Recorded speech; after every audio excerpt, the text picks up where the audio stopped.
आई आळूची वडी बनवतीस का? 2 दिवस झाले ही पानं आणून ठेवली होती. खरंच मी विसरून गेले. थोडीशी सुकलेली तुम्हाला ही पानं दिसतात. आळूची पानं मिठाच्या पाण्याने धुवून त्याच्यातलं जाडसर देठ काढून लाटण्याच्या साह्याने ही पानं सरळ करून घेतली. एक छोटंसं वाटण बनवून घेतले. आलं लसूण, थोड्या जास्तीच्या मिरच्या, थोडं जिरं आणि थोडा ओवा वापरून इथे बारीक करून घेतलं. ताटामध्ये एक मोठी वाटी बेसन, तांदळाचं पीठ थोडंसं वापरलंय. पूर्ण जो वाटण आहे ते पूर्ण काढून घेतले. भरपूर पांढरे तीळ वापरायचे, हळद, धनेपूड, काश्मीरी लाल तिखट जे असतं ते वापरले, मीठ घातले, सगळं एकत्र केले. चिंचगुळाचं पाणी इथं आपण भरपूर वापरतोय. पाणी जर नसेल तर इथं लिंबाचा रस वापरला तरी चालेल. थोडं थोडं पाणी साधं घालायचं आणि आपल्याला घट्ट सरसं पीठ तयार करून घ्यायचंय.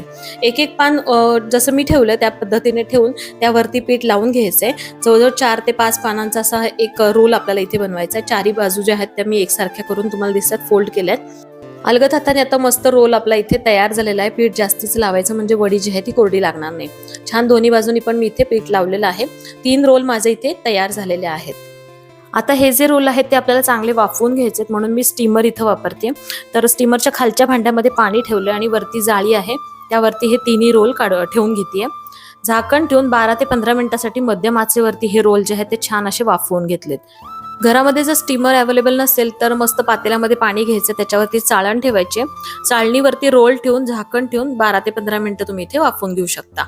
इथे रोल तुम्ही बघता छान वाफवले, थंड झाले. त्यानंतर मी एकसारखे कट करून घेते आणि हे कट केलेले रोल जे आहेत ते गरम तेलामध्ये छान कुरकुरीत होईपर्यंत असे मस्त तळून घ्यायचे. चविष्ट रेसिपी आहे.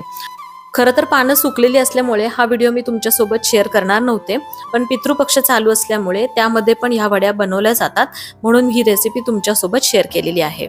आळूच्या या ज्या वड्या आहेत त्या टेस्टला तर भन्नाट लागतात पण आरोग्यासाठी पण लाभदायक आहेत.